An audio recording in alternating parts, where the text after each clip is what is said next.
À tous et bienvenue à ce webinaire sur comment maximiser sa présence sur Facebook, astuces et conseils. Je me présente, Christine Niette, responsable des communautés web à Avenir d'enfants. Donc, je m'occupe principalement de gérer les médias sociaux d'Avenir d'enfants, alors Facebook, Twitter et LinkedIn. Et je suis accompagnée aujourd'hui de Linda Bossé, qui est coordonnatrice de la table des partenaires en petite enfance de Saint-Hubert et du projet Agir ensemble pour le développement des enfants. Bonjour Linda, bienvenue. Bonjour, ça va bien? Donc, oui, ça va bien, merci, oui, très bien. Alors, Linda va venir nous parler aujourd'hui de l'expérience de son recrutement sur Facebook. Et aujourd'hui, je vais en profiter également pour vous présenter en primaire le guide d'utilisation des médias sociaux qu'Avenir d'enfants a élaboré spécialement à l'intention des partenaires en petite enfance. Donc, ce guide-là, c'est vraiment un outil pour vous qui va être disponible sur agirto.org dès demain, de même que l'enregistrement du webinaire d'aujourd'hui. Alors, n'hésitez pas, si jamais vous avez des questions pendant la présentation, à nous les poser dans la boîte de clavardage. Vous pouvez inscrire votre nom et votre provenance. Et puis, si jamais il y a des questions aussi qui vous viennent en tête après la présentation, vous pouvez nous envoyer un courriel à communication au pluriel à commercial avenirdenfants.org ou bien aussi en messagerie privée sur la page Facebook d'Avenir d'enfants. Donc, pour la présentation d'aujourd'hui, mais aussi pour le guide qu'on a produit sur l'utilisation des médias sociaux, on s'est davantage concentré sur la plateforme Facebook. Pourquoi Facebook? Eh bien, simplement parce que c'est la plateforme la plus utilisée chez les adultes en général. Puis, en faisant un tour d'horizon sur Facebook, je me suis vite aperçue que la majorité des regroupements locaux de partenaires, mais aussi beaucoup de partenaires avaient déjà une page Facebook, ce qui n'est pas trop étonnant considérant que vos publics cibles vont se retrouver davantage sur ces plateformes. On parle des parents, des intervenants, par exemple. Et on a aussi vu dans un des webinaires qui a été organisé par Avenir d'enfants récemment en collaboration avec l'Observatoire des tout-petits que la petite enfance prenait de plus en plus d'importance dans les médias, donc dans les médias traditionnels, mais aussi dans les médias sociaux. Donc, de nos jours, c'est encore plus pertinent pour les organismes d'être présents sur ces plateformes-là, donc pour faire entendre leur voix, pour participer aux discussions, prendre part au débat, mais aussi simplement partager leurs actions et leurs outils à d'autres. Donc, si jamais vous souhaitez en apprendre plus à ce sujet-là, sachez que l'enregistrement de ce webinaire est disponible sur agirto.org. Donc, c'est le webinaire qui s'appelle l'importance accordée à la petite enfance dans les médias et à l'Assemblée nationale, qui présente en détail les résultats de l'analyse de l'équipe du Labo Presse Caisse Chartier de l'UQAM. Donc, maintenant, on va rentrer dans le vif du sujet. J'ai un petit visuel ici que je vais vous afficher à l'instant. Donc, le Facebook, donc la page Facebook d'Agir ensemble pour le développement des enfants. D'abord, Linda, est-ce que tu veux nous parler un peu de ce projet-là et de la table des partenaires en petite enfance de Saint-Hubert où tu travailles? Ça me fait plaisir. Agir ensemble pour le développement des enfants est un projet évidemment qui est issu de la table des partenaires en petite enfance et qui a été créé en 2011. Par les membres de la table. Les membres de la table, c'est 21 organismes de toutes les provenances, autant du milieu de l'éducation, du milieu de la santé, des organismes communautaires, mais majoritairement, et des CPE aussi, mais majoritairement des organismes communautaires en ce qui a trait à la table des partenaires en petite enfance. Ça touche, en fait, on a travaillé depuis 2011 sur le lien d'attachement, sur les habiletés parentales et sur la stimulation du langage. Donc, grosso modo, c'est ça. Puis vous avez eu une formation aussi, je pense, les 3 derniers jours. Là, oui, les 3 derniers jours, on a eu une formation. C'est pour ça, des fois, il est possible que j'hésite sur des mots parce qu'on arrive d'une journée, de 3 jours de formation sur le lien d'attachement qui touche beaucoup, tant au niveau physique que psychologique quand on parle du lien d'attachement. Oui. Puis, depuis quand, en fait, vous êtes sur Facebook? Est-ce que ça fait longtemps que vous avez une page depuis les débuts? Ou en fait, moi, j'ai été embauchée par la table en août 2012 et une semaine plus tard, je mettais en ligne une page Facebook.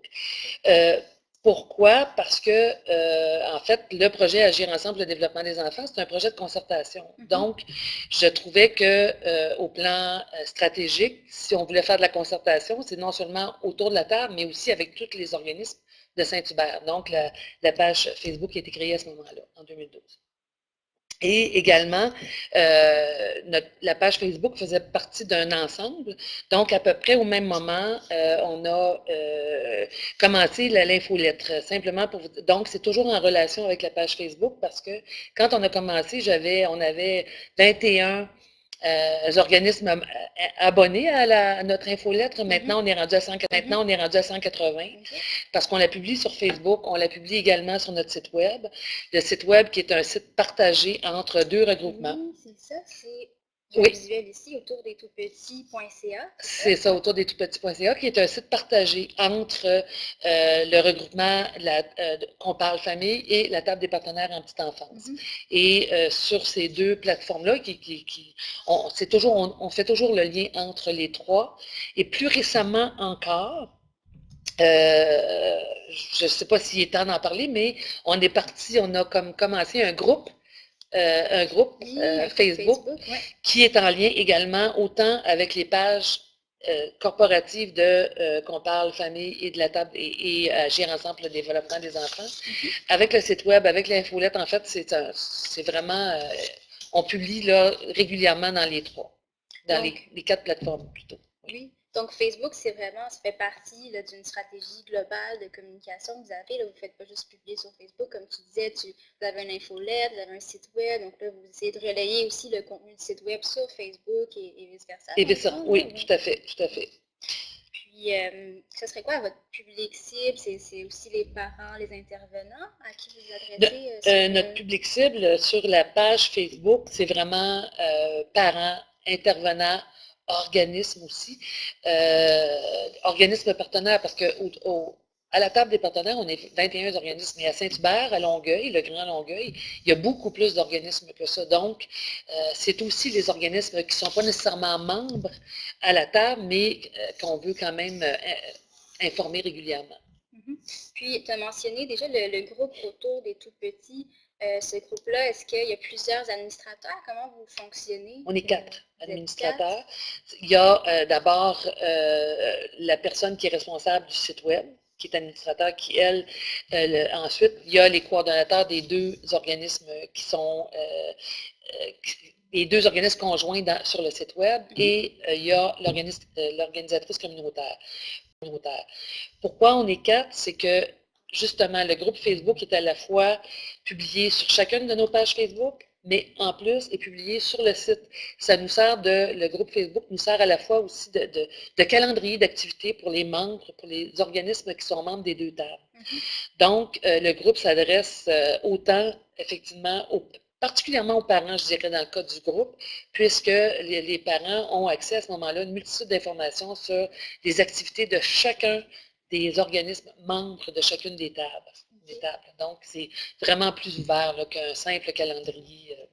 Puis, les gens sur le groupe Facebook, contrairement à une page Facebook, doivent demander à adhérer au groupe, c'est ça? Oui, ils doivent demander à adhérer au groupe, et les organismes qui publient sur le groupe aussi doivent être approuvés également. Oui.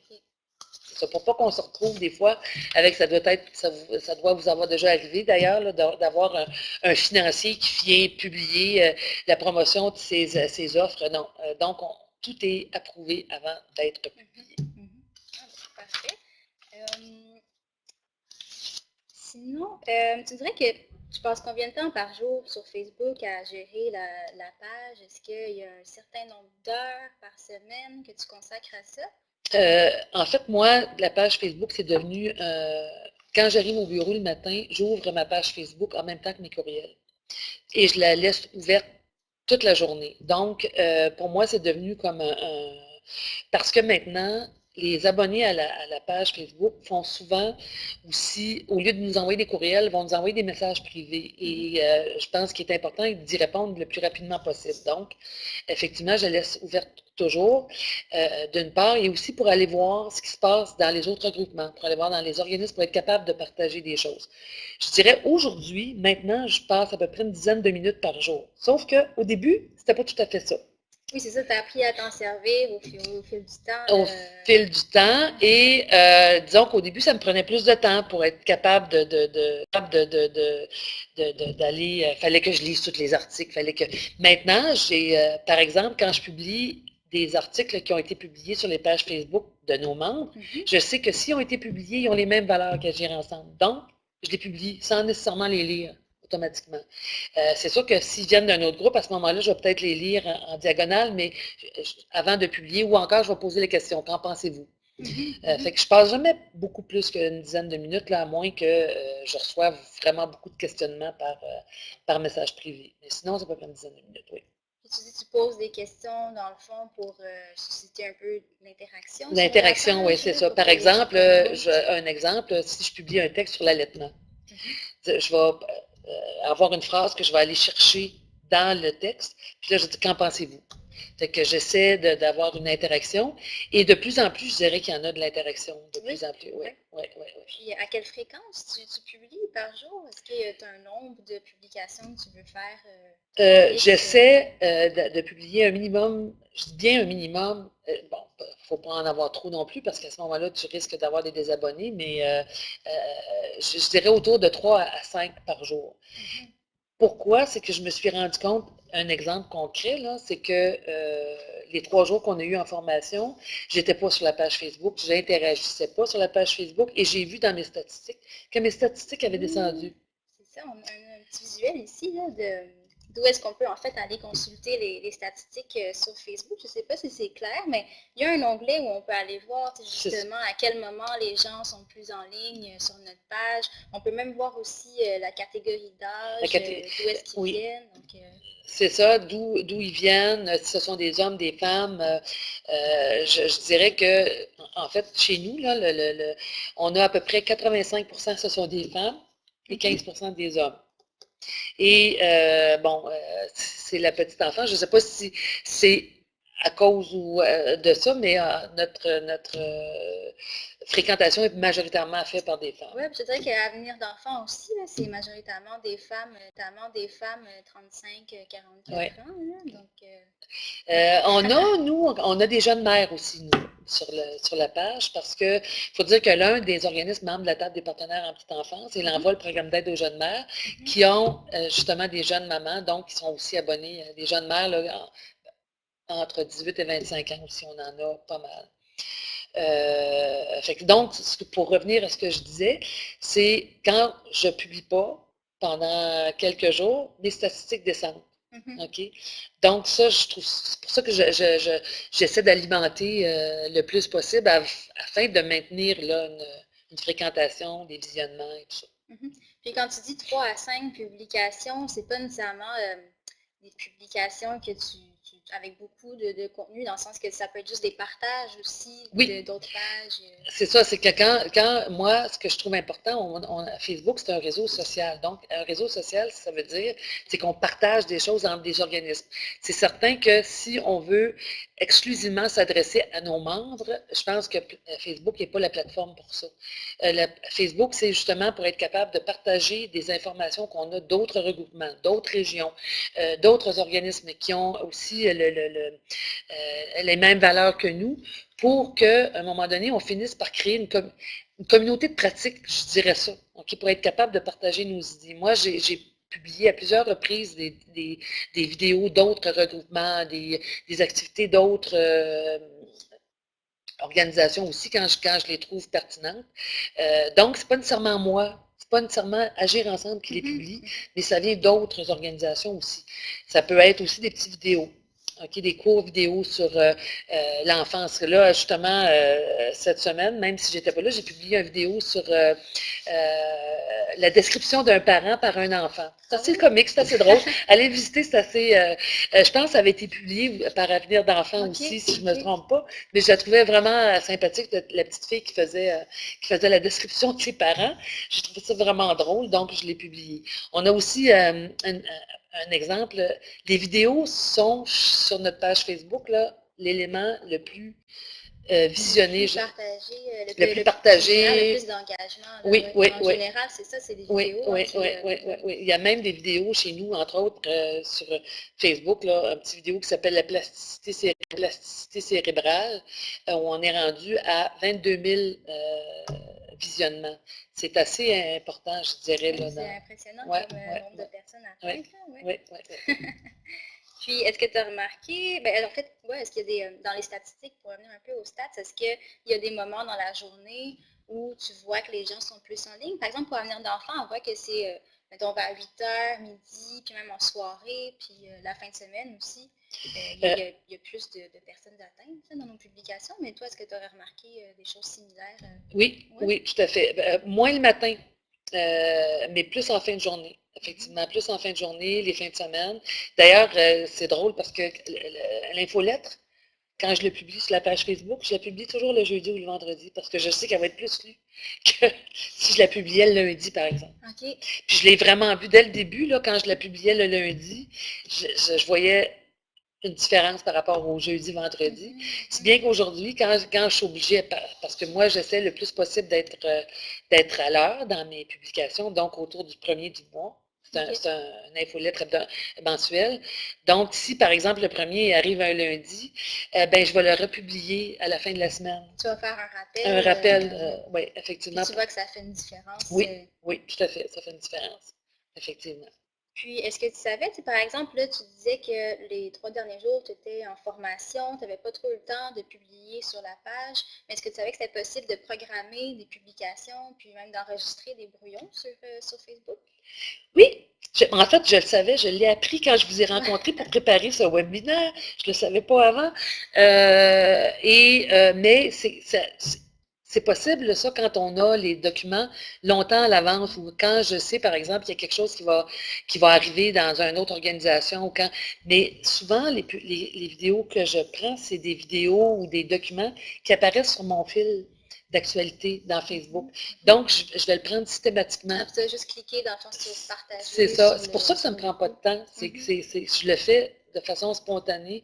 Mais maintenant que je le sais, par contre, c'est qu'il y a des documents que je trouvais intéressants. Puis là, j'étais rendue à 5 documents de publier dans ma journée. Puis que là, je ne le publiais pas tout de suite. Maintenant que je le sais. Tu peux enregistrer. Oui, je vais l'enregistrer. Puis c'est ce que je vais faire. Donc là, c'est ça, j'ai un petit visuel ici, là, simplement pour vous montrer là, que quand vous faites une publication sur Facebook, vous cliquez à côté de publier. À côté de publier, il y a une petite flèche, puis vous pouvez aller soit enregistrer le brouillon ou aller programmer la publication à l'heure et à la journée que vous voulez. Donc, voilà, juste ici. Donc, ici, on peut voir que vous pouvez aussi programmer la publication. Donc, là, vous pouvez choisir le moment de la journée exact auquel vous voulez publier la publication. Et donc, voilà. Donc, ça, c'est assez pratique à savoir. Hein, oui, pour les oui, prochaines tout à fait. Tout à fait, surtout qu'en ce moment, je suis à la pré-retraite. Et donc, donc, il arrive quelques jours où carrément, je ne suis pas là. Alors, tu vas pouvoir programmer des publications pour ces journées-là. C'est parfait. Et je vois aussi, j'ai vu que vous étiez à plus de 1620 mentions j'aime sur la page, ce qui est quand même impressionnant. Je me suis promenée un peu, puis il n'y a pas beaucoup de pages qui ont plus de 1000 mentions j'aime. Comment vous êtes arrivé à atteindre ce nombre-là? Est-ce que c'est un peu comme on disait là, avec, dans le fond, tu vas chercher des publications de d'autres pages aussi pour... je vais chercher des publications d'autres pages, mais pour être capable d'aller chercher des publications d'autres pages, j'aime d'autres pages. Donc, je les aime comme page, et non pas comme personnellement. Là, Aimer en tant que page, c'est ça, j'ai mis un visuel là, dans la présentation. Là, que quand vous êtes sur une page d'un organisme, vous pouvez aller cliquer sur les 3 petits points en haut sous la photo de couverture, puis vous pouvez aller cliquer aimer en tant que page. Sinon, ben, vous allez aimer en tant que Linda, en tant que Christine, mais si vous voulez aimer en tant que votre page d'organisme, ben, c'est comme ça que vous pouvez procéder. Puis ça, c'est détaillé aussi dans le guide d'utilisation des médias sociaux. Donc, c'est comme ça que je réussis à avoir. Et également, chaque fois qu'on organise une activité, que ce soit comme la formation, par exemple, des 3 jours, ou quand je me suis rendu compte qu'après chaque formation, comme on fait la promotion de notre page Facebook, il y a une augmentation de j'aime. Parce qu'on publie, on fait la promotion de notre page Facebook dans nos activités. Fait que je vois qu'il y a une certaine augmentation dans les jours qui suivent une formation, par exemple.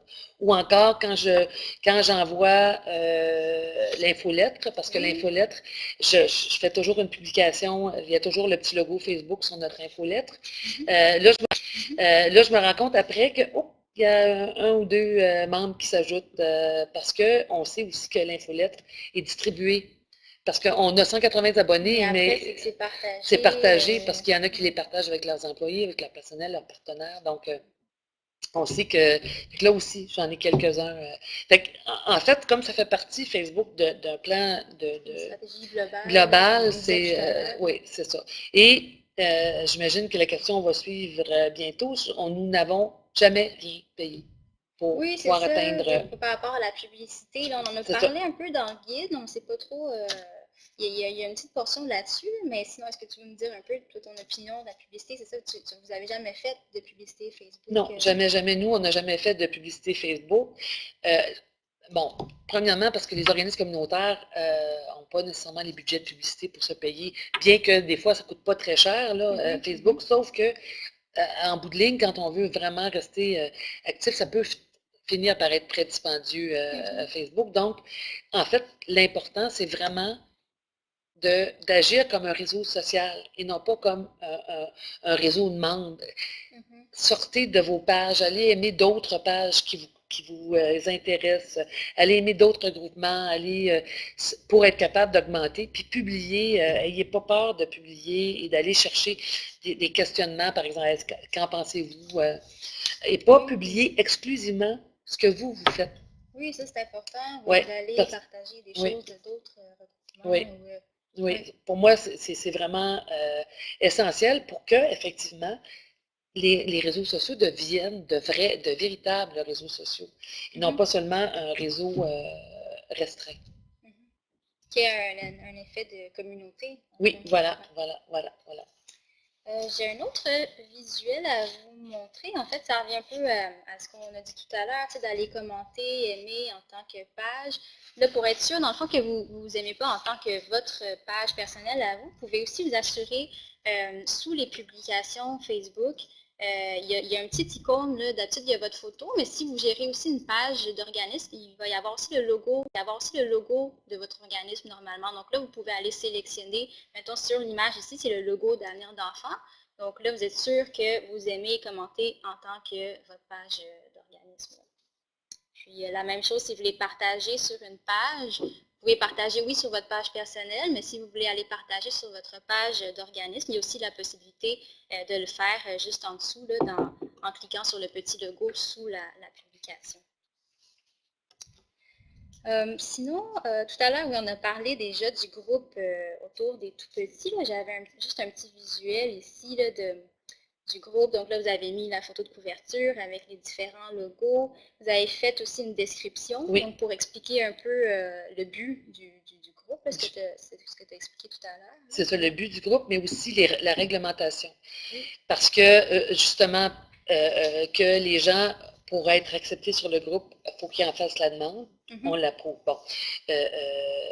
Et aussi, chacune des publications, donc, comme règle, entre autres, on émet le fait que, on informe plutôt les gens qui sont membres que pour publier, il faudra que votre publication soit acceptée avant d'être publiée. Donc, ne vous surprenez pas si votre publication n'est pas publiée, même si vous êtes membre du groupe.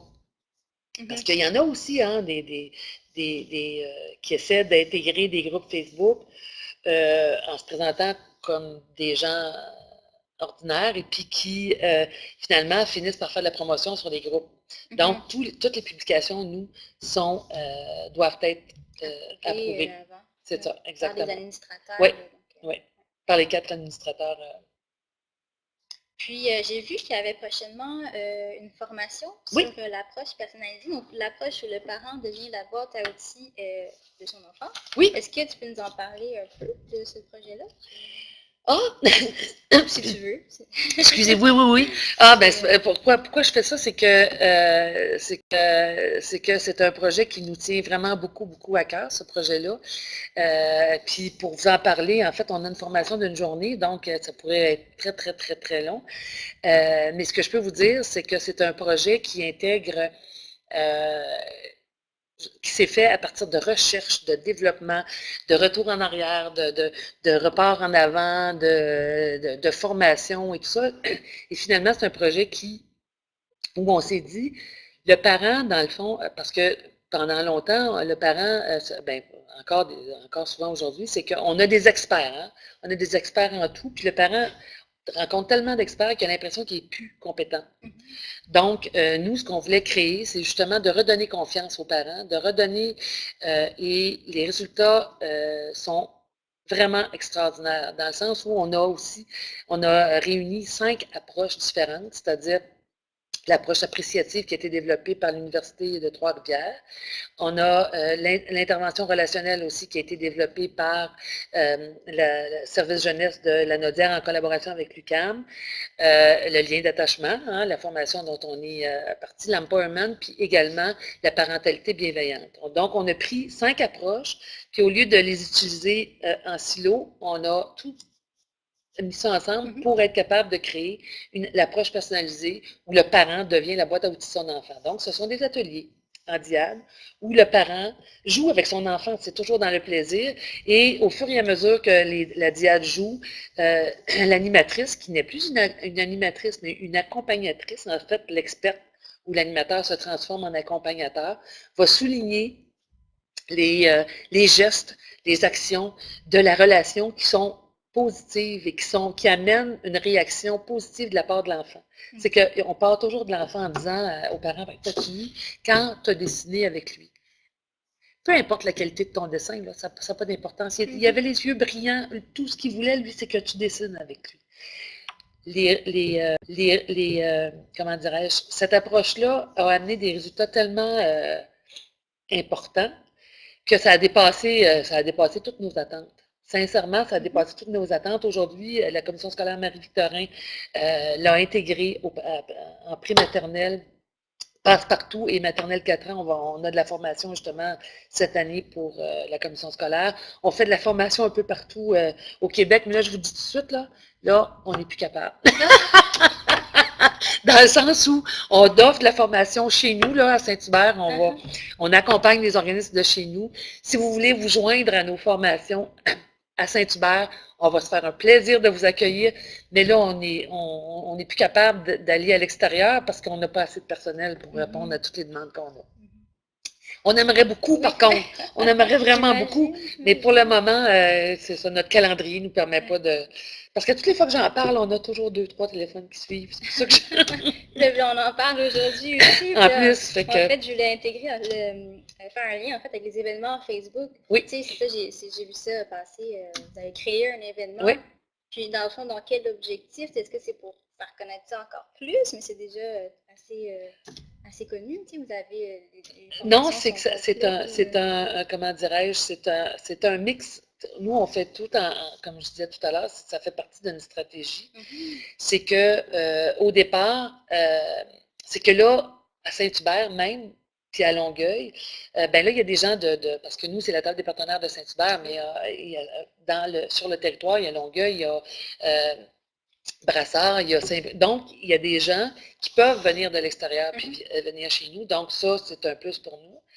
Et aussi, c'est que plus que cette approche-là va être pollinisée à l'extérieur, ben moi, je pense que ça va être un plus pour la petite enfance, pour le développement des enfants. Donc, pour nous, c'est important. Mais je vous dirais que la dernière fois, parce que là, ça, c'est pour le 31 mai, mais on avait aussi une formation le 1er mars. Et le 1er mars, ça a fallu que je ferme l'événement parce qu'on a été complet après une semaine de publication. Okay. Donc, et puis, les 3 journées de formation qu'on a eues, qu'on vient de terminer, je n'ai même pas créé d'événement à ce moment-là parce que juste la publication qu'on a fait dans l'infolettre a fait en sorte que le groupe était complet. Okay. Donc, mais ça a toujours apporté un plus, nous, de faire des événements, oui. Ça a toujours apporté un plus. Pour vous donner une idée, c'est qu'au début, pour l'approche, on avait une vingtaine de personnes. Là, maintenant, on remplit nos groupes à 40 facilement. Là. Donc, puis les gens... puis ça nous fait faire aussi une interaction avec les gens qui s'inscrivent. Parce que c'est ça, parce que, bon, c'est pas juste les intéressés, parce que nous, on demande aux gens non seulement de dire qu'ils sont intéressés, qu'ils vont venir sur Facebook, mais on leur demande, malgré, en plus, de s'inscrire à partir on leur dit, vous dites intéressés, mais pour confirmer confirmer. l'inscription, c'est important d'avoir un lien Oui, où est-ce que les gens peuvent c'est ça. s'inscrire. Donc, ça crée un lien aussi avec les participants avant même la tenue de l'atelier, de la formation. Oui, puis sur un événement Facebook, il y a aussi un mur là, où Oui. est-ce que vous pouvez publier des informations par rapport à l'événement, préalablement ou même après, s'il y a des documents en lien avec la formation. Là, ouais. Exactement. Donc, non, c'est vraiment un plus, là, les événements. Puis, pour finir c'est ça, sur l'approche personnalisée, vous aviez aussi rempli une fiche coup de cœur sur Agirto. Puis, j'avais vu aussi qu'il y avait eu un lancement en septembre, justement, vous parliez de la commission scolaire de Marie-Victorin. Oui. En fait, le lancement, c'était l'approche personnalisée qui était adaptée au milieu scolaire. Donc, parce que il y a l'approche personnalisée comme telle qui est une approche en soi. Puis la commission scolaire voulait carrément donner aussi la boîte à outils, c'est-à-dire tous les ateliers qui viennent avec. Donc, les ateliers ont été adaptés en tenant compte des exigences du ministère de l'Éducation. Donc, c'est déjà fait et je peux vous dire que ça fonctionne vraiment très, très, très bien. Oui. Puis, le prochain point que j'aimerais aborder avec toi, Linda, pour revenir un peu sur la formation sur Facebook, c'est les fameux Facebook Live, les vidéos en direct. Est-ce que ça, tu as déjà utilisé ça dans le cadre d'un événement, non? Non, jamais. Jamais. Par contre, je sais, comme je disais tout à l'heure, que les vidéos sont les plus... c'est les outils qui sont les plus visionnés. On s'apprête à faire des capsules vidéo justement sur le lien d'attachement. Il y a bien des gens qui vont être contents.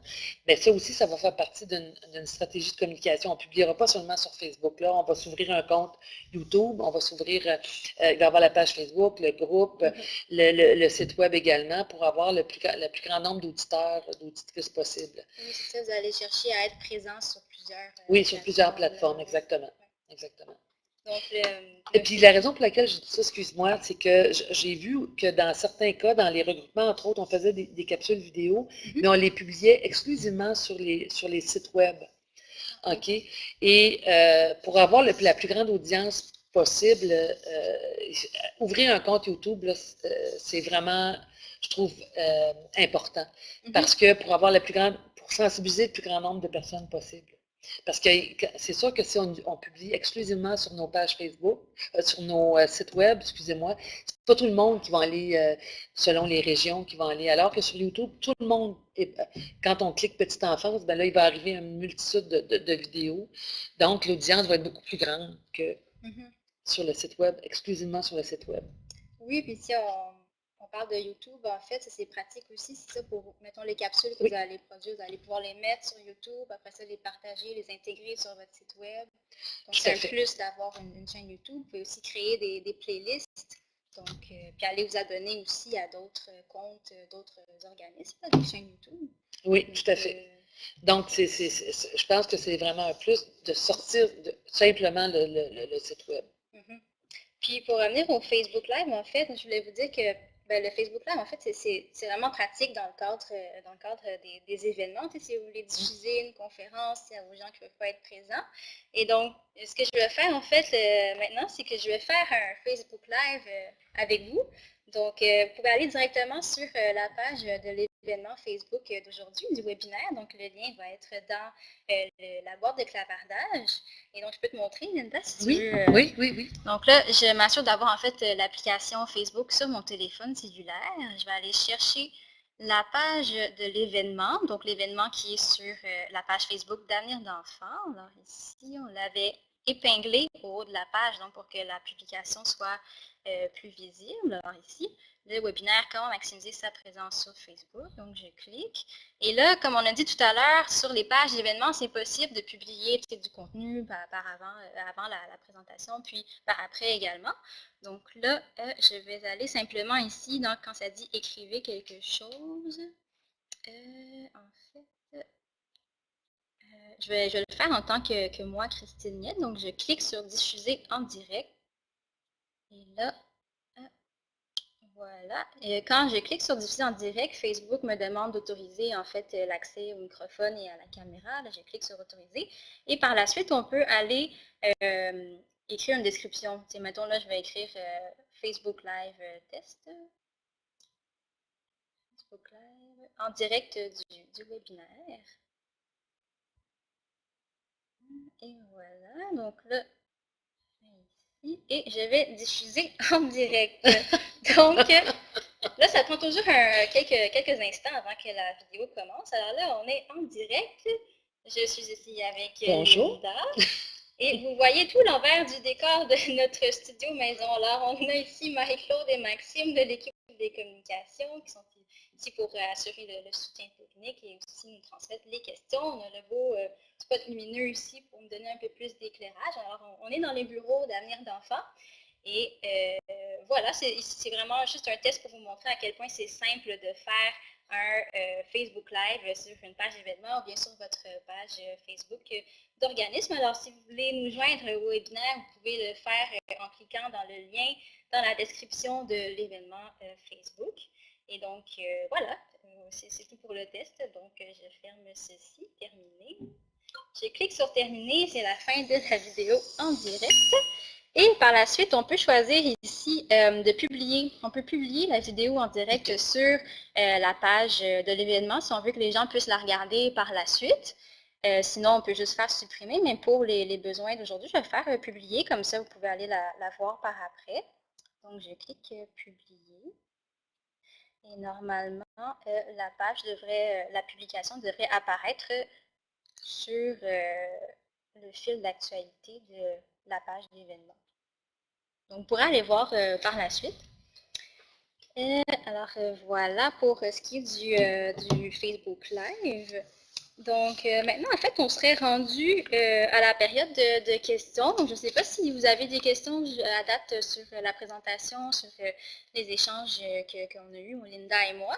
Donc, vous pouvez écrire dans la boîte de clavardage et on va vous répondre du mieux qu'on peut. Et donc, j'ai des questions. Ah, voilà. Comment faire la différence entre publier en privé et publier pour le grand public? Publier en privé dans le sens, publier en privé, c'est sûr que vous pouvez envoyer des messages en messagerie privée avec Messenger à une page d'organisme. Est-ce que je ne suis pas sûre si j'ai bien compris la question, là, mais... C'est ça, c'est que si je comprends bien, en fait, à moins que je me trompe, c'est que sur une page d'organisme, il y a, vous pouvez publier envoyer un message en privé. C'est la même chose dans le fond qu'une page personnelle. Sauf que c'est écrit, moi, en tout cas sur la page Facebook d'Agir Ensemble, s'il y a un clic où vous pouvez, j'aimerais envoyer un message. Donc, j'aimerais envoyer un message, vous cliquez là-dessus et moi, je vais le recevoir en privé automatique. Là, on a... Est-ce que ça répond à la question? On ne sait pas. On sait pas. On va supposer que oui. Mais il y a aussi, en fait, la question, comment faire la différence entre publier en privé et publier pour le grand public? Donc, c'est ça, publier pour le grand public, en fait, c'est qu'on va publier directement sur la page de notre organisme. Par exemple, toi, tu vas publier sur Agir Ensemble pour le développement des enfants en tant qu'Agir Ensemble pour le développement des enfants. Là. Oui, ouais. C'est qu'une page, Facebook, quand on l'utilise pour une organisation, on ne l'utilise pas du tout de la même façon qu'une page personnelle. Il y a une différence entre une page Facebook d'organisation et une page personnelle. Je pense que c'est vrai, il existe des organismes, je sais, je l'ai vu, qui ont des pages personnelles plutôt qu'une page corporative. Il faut, et là, effectivement, les pages personnelles, c'est problématique parce que tout le monde peut publier sur cette page-là. C'est que je suis pas certaine de comprendre la question, mais je pense que je sais parce qu'il y a des organismes avec lesquels je travaillais qui avaient des pages personnelles. Mais quand tu dis page personnelle, tu veux dire un compte non, qui avait le nom de l'organisme, mais c'était géré comme une page personnelle. OK, comme une page, ma page Facebook à moi. Voilà. C'est ça. Okay. C'est ça. Mais c'est possible, à partir d'une page personnelle, de créer une page d'organisme. Sur une page d'organisme, moi, je vois pas... personnellement, en tout cas, là, pour agir ensemble, je ne vois pas l'intérêt de publier, à moins d'envoyer un message personnel, un message privé à quelqu'un, de publier en privé. Parce que généralement, en tout cas, quand on veut faire la promotion d'une activité, on ne veut pas publier en privé. Non, c'est ça, sur une page Facebook d'organisme, on veut s'adresser à notre public, donc on va publier sur la page Facebook au grand public, dans le fond. C'est ça, exactement. J'avais d'autres questions ici. Comment créer un groupe privé? Donc, comment créer un groupe? En fait, on a expliqué ici dans notre guide, on va pas vous le détailler par la suite, mais c'est vraiment, vraiment très simple. En fait, je peux vous en donner un petit aperçu.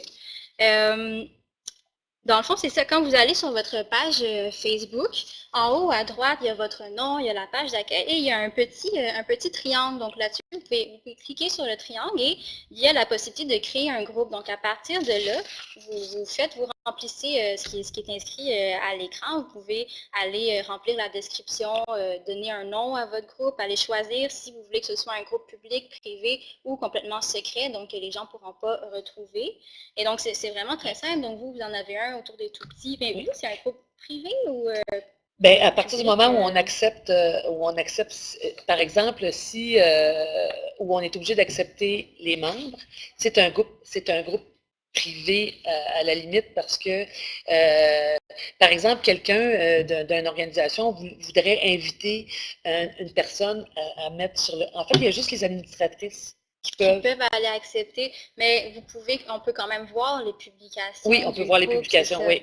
C'est juste que les administrateurs doivent approuver. C'est ça, exactement. Exactement. C'est semi-privé, je dirais, chez nous. Donc, c'est ça, c'est vraiment très simple. Donc, le guide, je peux vous rappeler, c'est ça va être disponible sur agento.org, donc vous pourrez aller voir pour suivre toutes les étapes de création de groupe. Est-ce qu'on avait d'autres questions?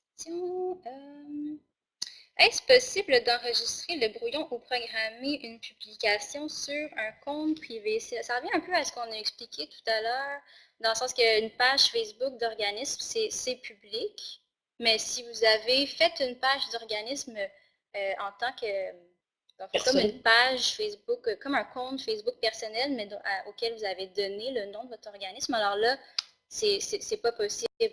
Programmer des publications, enregistrer des brouillons, c'est vraiment, si je ne me trompe pas, là, vraiment juste pour les pages Facebook publiques, donc les pages d'organismes. Et donc, voilà, on a beaucoup de questions. Je fais un peu le Mais par rapport à ça, moi, j'aurais quand même une petite recommandation à faire. Les personnes qui ont créé une page Facebook d'organisme, mais qui la gèrent comme une page personnelle. En fait, comme si c'était une page personnelle, c'est-à-dire qu'ils ouvrent une page personnelle puis ils mettent le nom en haut. Moi, je vous conseillerais fortement de créer une page d'organisme. Parce que une page perso, d'une part, vous ne pouvez pas avoir, il y a un nombre maximum. Il faut ajouter des amis. C'est ça, il faut ajouter des amis, et c'est beaucoup plus difficile à gérer que si c'est une page corporative. En tout cas, selon moi, là, je vous conseillerais fortement de créer une page corporative. Oui, non, c'est ça, parce que ça donne plus aussi de privilèges, si on veut, là, dans le sens que les gens peuvent aller consulter, peuvent simplement aller liker, n'ont pas besoin d'aller faire une mention j'aime, n'ont pas besoin de demander une demande d'amis. Non, c'est ça. Pas besoin de demander une demande d'amis. Oui, c'est faire une demande d'amis. Oui. Puis, à part aimer, attendez, je vais juste lire les questions qu'on a reçues. Il y en a plusieurs.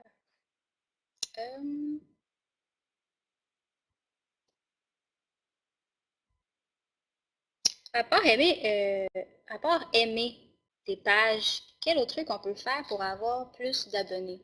C'est un peu ce qu'on a dit tout à l'heure. En fait, c'est sûr que oui, aimer des publications, c'est bien, mais c'est surtout d'aller commenter aussi, d'aller sur les autres pages, pour faire des partages, se faire connaître un peu plus, se faire voir notre page. Là. Faire voir notre page, aller dans des... la publier régulièrement sur votre site web, en fait, à faire le lien sur votre site web.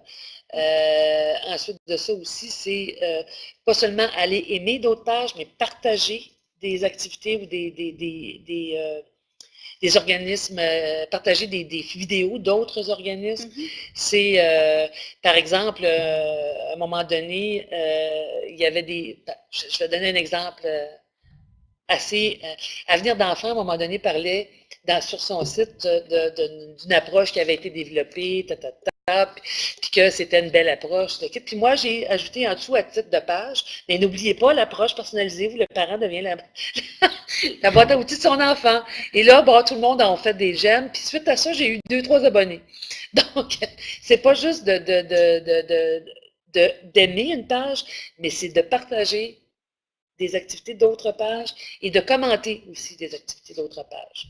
Oui, puis c'est un peu aussi quand tu disais tout à l'heure, de poser des questions, quand on pose des questions aux gens pour susciter de l'interaction, ça aussi, ça fait en sorte que nos publications sont plus vues, il y a plus d'engagement, ça va passer plus dans les fils d'actualité. Donc là, c'est sûr qu'en faisant ça, ça peut augmenter le nombre d'abonnés. Puis on peut aussi inviter simplement les gens qui suivent la page à inviter leurs amis aussi. Là, ça, c'est simple. On peut juste faire le bouton partager. Puis, tout à fait. Voilà. Tout à fait. Puis, tu sais, quand on parlait de stratégie globale, tu sais, dans l'infolettre aussi, on peut mentionner notre page Facebook. On peut avoir aussi des boutons, des boutons Facebook sur notre site web, justement pour que les gens puissent voir qu'on a une page Facebook. Alors là, on peut et même dans l'infolettre, parce qu'on peut aussi programmer le lien sur une page Facebook en PDF. On programme le lien, puis les gens ont juste à cliquer, puis il arrive directement sur la page.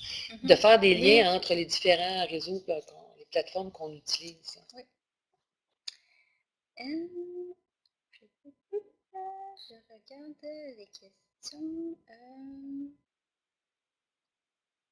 Comment partager une publication sur le journal d'un ami, mais que soit affiché le nom de notre page d'organisme et non notre nom personnel? Ça, je dirais que je ne suis pas certaine de la réponse à cette question. En fait, je ne suis pas sûre si on est capable de partager en tant qu'organisme sur la page d'un ami. En fait, j'ai jamais fait ça. Est-ce que tu as déjà fait ça? Non, c'est ça? Non. Non. Tout ce que je peux faire, par contre, tout ce qu'on peut faire, c'est d'envoyer en privé le lien d'une page. C'est-à-dire, ça, par exemple, on peut le faire. C'est envoyer le lien de ce qu'on a vu sur une page en privé à notre amie, puis elle décidera si elle veut le publier ou pas. Oui, c'est ça. Ça, c'est une façon assez simple de le partager. Nous, c'est ce qu'on fait. Parce que c'est des fois, de publier sur une page personnelle d'un ami, c'est... Donc, voilà. Je dirais que c'est impoli. C'est comme rentrer dans sa maison sans lui demander l'autorisation. Non, c'est ça, chez moi. On peut-tu faire ça? Ça me semble, non, c'est pas possible de faire ça. On a d'autres questions qui rentrent. C'est bon, on a le temps de regarder ça ensemble. Je comprends qu'il n'y a personne d'attitré spécialement à la communication chez Agir Ensemble et que cela se fait à travers les tâches régulières du personnel en place. Est-ce que ce serait donc suffisant? Ben, c'est qu'on est 3 personnes à agir ensemble qui travaillons. Donc, c'est dans les... oui, c'est suffisant parce que, à moins d'être une grosse organisation, d'avoir 40 personnes, puis d'avoir plusieurs choses à gérer au niveau des communications, oui, là, ça prend une personne attitrée à ça, mais dans une organisation, un organisme communautaire qui n'a pas les moyens de se payer quelqu'un en communication, oui, c'est gérable à partir de l'interne. Parce que la preuve, c'est que c'est moi qui le fais, Agir Ensemble. Puis vous avez 1600 mentions j'aime, puis ça continue d'augmenter. Oui, ça continue d'augmenter. Puis j'ai regardé encore ce matin, ça avait augmenté Puis même quand on s'est rencontrés, il y avait 1600 j'aime, ce matin, c'était 1620. Bon. Oui, c'est possible. Là, on me demande si on a produit un tutoriel dans le guide pour le Facebook Live. On n'a pas eu la chance de voir ce que vous avez fait. Oui, c'est dans le guide, donc ça va être disponible, comme je vous l'avais dit, sur agirto.org dès demain. Donc, c'est vraiment tout détaillé ce qu'on a fait en live devant vous. C'est étape par étape avec aussi des captures d'écran. Donc, vous allez pouvoir voir ça très bientôt. Puis oui, aussi, on me dit, avez-vous pensé à donner des conseils pour bien régler les paramètres? Quand on parle de paramètres, j'imagine que c'est plus les paramètres de confidentialité, peut-être? Sinon, ben, en fait, moi, c'est ça, ce à quoi je pense, là, les paramètres de confidentialité pour... ben, en fait, ça, c'est plus pour les pages personnelles, là, pardon, là, je me suis un peu égarée. Mais les paramètres, si peut-être on parle peut-être à propos de la description de la page Facebook, là, je ne suis pas certaine, on peut peut-être spécifier un peu cette question-là. Parce que les paramètres, en fait, sur une page corporative, on remplit ce qu'est l'organisme, mettre les liens avec les sites. Il n'y a pas, à moins que je me trompe, mais il n'y a pas. Puis pourtant, je navigue là-dessus quotidiennement. Oui, moi aussi. Puis je pense pas. En fait, les paramètres s'adressent surtout aux particuliers. Et là, effectivement, c'est que pour pouvoir avoir une page corporative, il faut absolument avoir une page perso. On ne peut pas créer de page corporative sans avoir une page perso. Donc, effectivement, là, on peut... moi, ce que je conseille aux gens, c'est souvent d'avoir une page perso, c'est-à-dire les amis, la famille et tout ça, et se créer une autre page corporative, une page personnelle, mais corporative, pour créer une page perso. Là, j'espère que j'ai pas... pour la simple et bonne raison. Oui, j'espère que je n'ai pas mêlé les gens, là, mais c'est que quand on reste dans notre page personnelle, quand on crée une page corporative à partir de notre page personnelle, effectivement, il faut que nos paramètres soient vraiment le trait privé, parce que sinon, il y a des gens qui pourraient avoir accès à notre page personnelle sans nécessairement en être... donc, il faut que ce soit privé. C'est la raison pour laquelle moi, j'ai créé une page... un compte perso Facebook, professionnel avec ton nom et le logo de l'organisme. Et le logo de l'organisme. C'est ça, pour que les gens qui sont amis de ma page personnelle professionnelle soient exclusivement des gens qui ont un lien avec mon travail. Et dans le fond, pour pouvoir créer une page d'organisme, il faut avoir un compte Facebook. Oui. Ça. Donc, c'est ça, on a demandé ici comment on fait pour créer une page corporative. Donc, il faut d'abord avoir un compte Facebook. Puis, encore une fois, c'est bien détaillé dans le guide.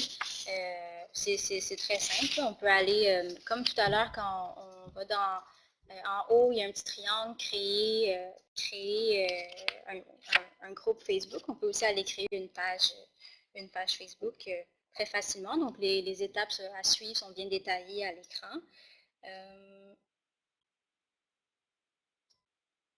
Donc, voilà, par la suite, oui, c'est ça, les paramètres, on parlait de description, c'est ça, de la description de la page, les rôles, etc. Donc, les rôles, donc il peut y avoir des administrateurs, mais il peut aussi avoir des éditeurs, je pense, des analystes aussi, pour ceux qui peuvent simplement juste consulter les statistiques. Donc là, c'est ça, ça dépend si on veut avoir plusieurs personnes sur notre page Facebook ou si on veut être seul à la gérer. Là. Mais d'habitude, c'est bien d'avoir des administrateurs, mais aussi des gens qui peuvent, en cas de besoin, là, aller publier, par exemple, pendant un événement, là, qui ont aussi des rôles pour faire ça.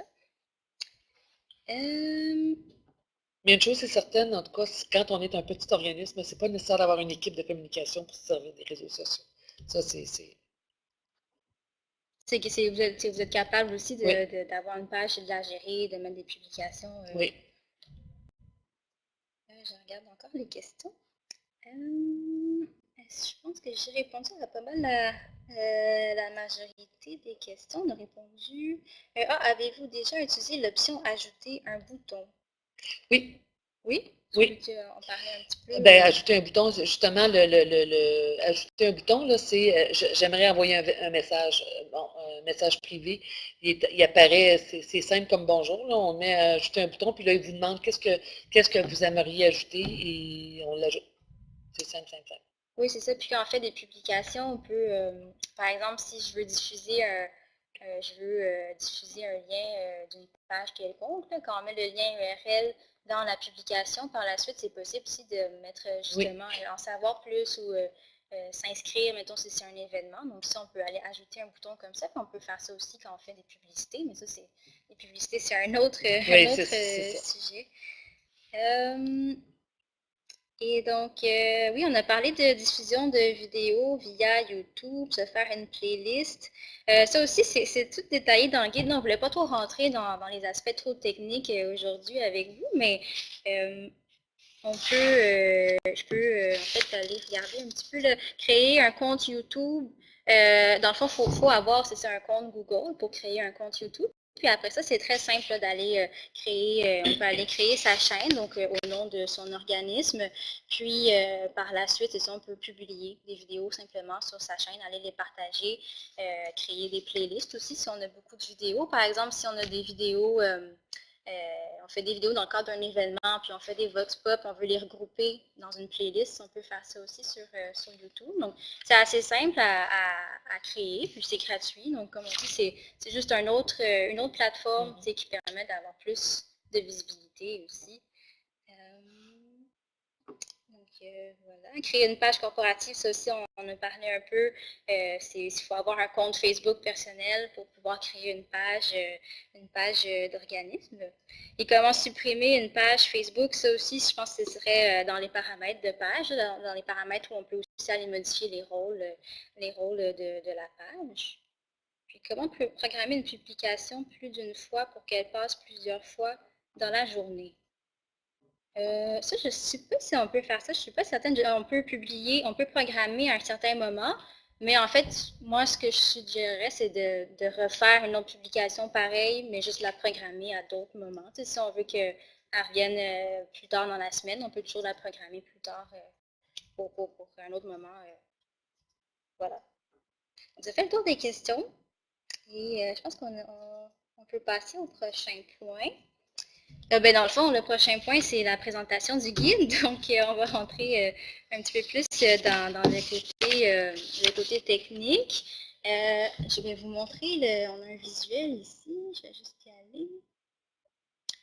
Donc, voilà, comme je disais tout à l'heure, le guide va être disponible sur Agirto. Et donc, je vais survoler avec vous les éléments que contient le guide. C'est sûr que les réseaux sociaux, ça change très rapidement. Il y a peut-être des éléments dans ce guide-là qui vont être modifiés dans 2 mois ou même la semaine prochaine, mais on a mis des liens, des hyperliens qui vont vous permettre aussi, mettons, la section aide de Facebook, la section aide de Twitter, de LinkedIn. Donc, c'est toujours possible d'aller se retrouver. Là, on a mis des liens, des ressources qui pourront vous être utiles. Et là, le format du guide, c'est le format PDF, donc c'est assez simple. Si vous voulez naviguer à travers, vous pouvez aller dans la table des matières, aller cliquer sur le sujet qui vous intéresse, puis comme c'est un PDF, les liens URL qu'on a mis à l'intérieur, vous pouvez simplement aussi aller cliquer. Souvent, j'ai mis, j'ai mis des sections, mettons, pour en savoir plus. Donc là, s'il y a des choses dans le guide, ça ne répond pas trop à vos questions, vous voulez en savoir plus, approfondir davantage le sujet, vous pouvez cliquer sur ces hyperliens-là, puis ça va vous mener vers des ressources qui pourront vous être utiles. Alors, là, en fait, j'ai commencé ici par vous montrer, quel intérêt d'être présent sur les médias sociaux. Ça, c'est un peu l'introduction du guide. Donc, j'ai pensé que ce serait intéressant de juste vous montrer ça aujourd'hui. Alors, ça revient un peu à ce qu'on à nos échanges, Alinda et moi aujourd'hui. À quoi ça sert? Se faire connaître en tant qu'organisme, gagner en visibilité, partager des réalisations, des outils, sensibiliser les gens à une cause. Discuter, échanger, créer des liens, faciliter le contact avec des gens d'influence, entretenir des relations de partenariat, attirer des visiteurs sur son site web. Comme on parlait, c'est important d'avoir une stratégie globale, mais aussi rester à l'affût de ce qui se passe dans son domaine, de pouvoir faire de la veille, donc de voir ce que les autres font. Ça aussi, c'est intéressant pour ça, les médias sociaux. Avant de se lancer aussi, j'ai inclus des questions qui peuvent être pertinentes à se poser avant de se lancer dans ce monde-là des médias sociaux. Se poser la question, c'est quoi mes ressources à l'interne, qui est-ce qui va s'occuper de répondre aux commentaires, qui sera en charge de planifier des contenus, de les publier. Donc ça, vous pouvez décider. Là, comme on disait, c'est pas nécessaire d'avoir une personne dans un petit organisme, une personne dédiée aux communications. Vous pouvez aussi vous distribuer les rôles. Dans ce cas-ci, Linda, toi, tu fais ça toute seule, puis tu réussis très bien. On peut se demander aussi c'est qui mon public cible, à qui je veux m'adresser, sur quelle plateforme il se trouve, qu'est-ce qui peut l'intéresser, c'est quoi les objectifs, mes objectifs, qu'est-ce qui m'emmène sur les réseaux sociaux. Donc ça, c'est des questions que vous pouvez vous poser avant de vous lancer là-dedans. Et donc, point par point, là, pour chaque plateforme, on retrouve, là, je vous ai mis un peu ce qu'on retrouve dans le guide. Alors, les sections, à quoi peut servir Facebook, la différence entre une page et un groupe, comment créer une page d'organisme, comment créer un groupe, donc créer un groupe public, privé ou secret, comme on en a parlé plus tôt aujourd'hui. Comment publier du contenu et interagir sur Facebook. Donc là aussi, on revient à ce qu'on a abordé plus tôt, publier du contenu, donc comment aller aimer en tant que page, comment aller commenter, partager en tant que page, et l'importance de l'interaction pour augmenter l'engagement, pour faire en sorte que la page puisse grandir, avoir plus d'abonnés. La procédure pour faire un Facebook Live, donc tout ça, c'est détaillé également. Donc, il y a vraiment beaucoup de captures d'écran pour vous aider à mieux vous retrouver aussi. Donc, j'ai pris des exemples de la page d'Avenir d'enfants, de la page Agir ensemble, mais de d'autres pages de regroupement aussi. Alors, vous pourrez aller consulter ça. J'ai aussi abordé la promotion, la publicité sur Facebook, mais vraiment les notions de base, parce que ça, c'est un gros sujet. Et donc, il y a un lien, en fait, j'ai inséré un hyperlien, là, si vous voulez en savoir plus là-dessus, la différence entre mettre une publication de l'avant, puis faire des campagnes de publicité. Donc ça, c'est expliqué aussi dans le guide. Comment connaître ses statistiques sur Facebook. Donc ça aussi, on en a parlé, pour pouvoir voir qui est-ce qui consulte la page, puis à quel moment de la journée les utilisateurs sont en ligne. Et le compte personnel versus professionnel. Bien, ça, on a déjà eu des discussions là-dessus. Donc, on vous donne un peu des recommandations à ce sujet-là. Puis qu'est-ce qu'on peut faire à propos de ça, de ce sujet-ci. Ensuite, pour Twitter, là encore une fois, là, on s'est vraiment concentré, on l'a dit plus tôt, là, sur Facebook, mais on a aussi mis certains points sur Twitter, LinkedIn, YouTube et Instagram. Donc, pour Twitter, alors on a un peu les mêmes sections qui reviennent que pour Facebook, mais moins détaillées. Alors, on a à quoi peut vous servir Twitter, ce qui distingue Twitter de Facebook, comment créer un compte Twitter, comment publier du contenu et interagir, donc avec les mots-clics, les fameux hashtags, comment créer des listes Twitter, ça c'est utile pour faire de la veille, pour aller surveiller d'autres comptes, et comment connaître ses statistiques aussi sur Twitter grâce à Twitter Analytics. Ça aussi, c'est un outil qui est gratuit. Si jamais vous avez un compte Twitter, vous pouvez aller voir vos statistiques mois par mois. Donc, c'est quand même assez utile d'avoir la possibilité de faire ça. LinkedIn, donc à quoi peut vous servir LinkedIn? Ce qui distingue LinkedIn de Facebook et de Twitter. La création d'une page LinkedIn pour un organisme, comment publier du contenu, comment interagir sur LinkedIn, les groupes d'intérêt et comment connaître aussi ses statistiques. Donc, c'est assez détaillé dans le guide. Et finalement aussi, bon, à quoi peut vous servir YouTube? Donc ça, on en a parlé aussi là, pour les vidéos. Ça peut être très intéressant d'avoir un compte YouTube pour aller archiver nos contenus. Si on fait aussi des vidéos Facebook Live dans des événements, on a filmé des conférences, ça peut être intéressant aussi de télécharger ces vidéos-là puis d'aller les déposer par la suite sur YouTube. Donc là, on peut créer sa propre chaîne vidéo, la chaîne vidéo de son organisme, et par la suite créer des playlists selon les différentes vidéos qu'on a sur notre chaîne. À quoi peut vous servir Instagram? La création d'un compte Instagram. Instagram aussi, on l'a inclus, mais c'est sûr que moi, je ne voyais pas trop la pertinence. C'est sûr que si vous avez beaucoup de photos à publier, ça dépend aussi à qui vous voulez vous adresser. Là, mais mettons, pour un d'enfant, nous, on n'a pas de compte. Toi, Linda, je ne sais pas si vous avez déjà envisagé Instagram, non. Non, on ne l'a pas envisagé parce que on n'a pas énormément de photos, justement, et c'est vraiment des informations beaucoup plus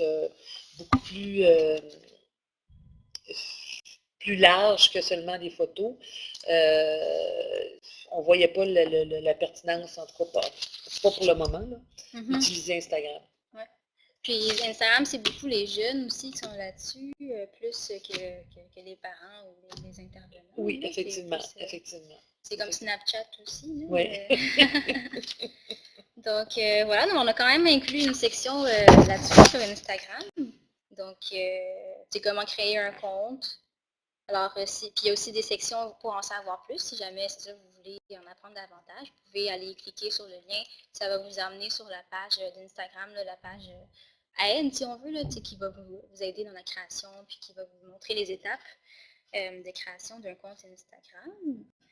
Et Puis là, on a terminé le guide avec un petit portrait des plateformes d'avenir d'enfants. Si vous voulez nous suivre, on a une page Facebook, un compte Twitter, LinkedIn et aussi une chaîne YouTube. Donc sur YouTube, vous allez retrouver beaucoup de vidéos qu'on a produites. Donc vous pouvez aller nous suivre là-dessus. Donc ça fait pas mal le tour en fait pour le guide. Comme je vous dis, c'est vraiment un outil pour vous, donc qui va être disponible sur agerto.org. Si jamais vous avez des commentaires aussi par rapport au guide par la suite, là, quand vous allez avoir le temps de le lire, n'hésitez pas aussi à nous écrire si vous avez des questions ou des commentaires. C'est ça, ça peut être par courriel à communication à commercial-avenir-d'enfants.org ou via la messagerie privée de Facebook, sur la page Facebook d'Avenir d'enfants. Alors, je ne sais pas s'il y a d'autres questions. On me dit, pouvez-vous, s'il vous plaît, expliquer davantage comment supprimer une page Facebook?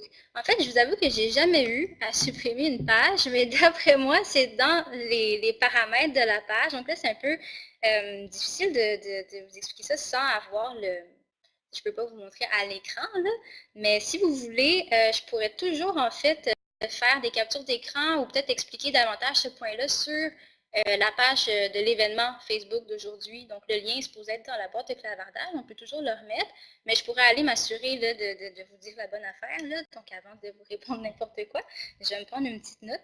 Mais c'est une bonne question. Je n'ai jamais eu à supprimer une page. Donc, moi non plus. Voilà. Je vais aller trouver la réponse pour vous, puis je vous la mettre sur le groupe, la page de l'événement Facebook. Sinon, je pense qu'on a quand même fait le tour là, plus rapidement que je pensais, mais j'ai d'autres petites questions pour toi, Linda, si et on a encore le temps. Toi, tu n'utilises pas d'autres plateformes que Facebook, tu utilises juste Facebook? J'utilise juste Facebook au plan pour l'organisme. Moi, personnellement, j'ai un compte Twitter, mais sinon, j'utilise mon compte Twitter même pas pour échanger avec d'autres, mais surtout pour aller chercher les informations de la presse. Bon, c'est vraiment plus pour suivre l'actualité qu'autre chose. Donc, non, on utilise vraiment plus Facebook que d'autres plateformes. Puis, mais est-ce que vous avez déjà envisagé d'utiliser Twitter ou LinkedIn pour l'organisme ou pas vraiment? Pas vraiment, en tout cas pas pour le moment. Peut-être que parce qu'on est en pleine planification en ce moment pour la suite d'Agir ensemble. Et peut-être que ça viendra, mais pour le moment, non, on n'avait pas envisagé autre chose. Puis toi, est-ce que tu as des questions? Mais en fait, moi, je pense que d'une part, je vous conseillerais de lire le guide. Je pense que c'est intéressant. Moi, pour utiliser Facebook comme je le fais en ce moment, j'avais eu une formation il y a peut-être 10-12 ans. Ça ne me rajeunit pas. Mais 10-12 ans, et au moment où tout ce dont on a parlé, là, ça n'existait pas. Là, ça avait juste à peu près Facebook et LinkedIn qui existaient, mais sinon, il n'y avait pas grand-chose. Et puis, c'est à partir de cette formation-là que j'ai commencé à utiliser Facebook. Simplement vous dire de ne pas avoir peur au niveau une page corporative. C'est pour ça que je conseille à tout le monde aussi de créer une page corporative, parce que c'est moins intrusif qu'une page personnelle, dans le sens où il n'y a pas vos coordonnées personnelles, il y a pas, c'est vraiment la page de l'organisme, et vous pouvez jouer, vous pouvez vous promener sur la page pour être capable de jouer avec les différents éléments. Et c'est comme ça que j'ai appris, en fait, parce que la formation, oui, il y a des techniques, mais après, il ne faut pas avoir peur de l'utiliser. C'est ça. C'est ce que je conseillerais à tout le monde. Pas hésiter de se mettre les mains dedans, hein, ça peut faire peur un peu. C'est ça. Oui, parce que imaginez-moi, juste pour faire une anecdote, ça ne me rajeunirait pas encore moins. Quand moi, j'ai commencé à utiliser l'ordinateur en 89. Et au départ, juste le fait d'utiliser une souris, pour nous, là, c'était pas. Ça arrivait, les ordinateurs, puis on bougeait la souris, puis on avait très peur d'utiliser l'ordinateur au départ. C'est à force de l'utiliser, à force de travailler avec. C'est la même chose pour les réseaux sociaux. C'est à force de travailler, à force de partager qu'on finit par être plus habile, puis que ça ne prenne pas trop de temps, finalement. Qu'on ne bouge pas notre temps de. Ouais. Donc voilà, on n'a pas d'autres questions, donc mais ça fait pas mal le tour de ce qu'on avait à aborder avec vous aujourd'hui. Alors merci d'avoir été parmi nous pour notre webinaire sur Facebook. J'espère que vous avez trouvé la formule de webinaire intéressante. Merci Linda Ça fait de plaisir. t'être prêtée au jeu. Merci pour ton temps. Puis c'était vraiment très intéressant de t'avoir avec nous aujourd'hui. Je vous rappelle encore une fois que l'enregistrement du webinaire va être disponible sur agirto.org, de même que le guide d'utilisation des médias sociaux. Puis, si vous avez d'autres questions qui vous viennent entre-temps, n'hésitez pas à nous écrire communication@avenirdenfant.org ou via Facebook. Et je termine en vous invitant à nous envoyer des publications que vous aimeriez qu'Avenir d'enfants partage. Donc, ça peut être des articles, des activités que vous faites, vous organisez, des réalisations dont vous êtes fiers, des outils que vous voulez partager. Donc, ça va nous faire plaisir de les faire connaître et de les faire rayonner sur nos différentes plateformes pour que d'autres puissent s'inspirer à leur tour. Et d'ici là, on vous invite à remplir le sondage d'appréciation du webinaire. Donc, le lien aussi va être dans la boîte de clavardage. Et voilà, merci à tous et bon après-midi. Merci Linda. Oui, merci. Bon après-midi à tous.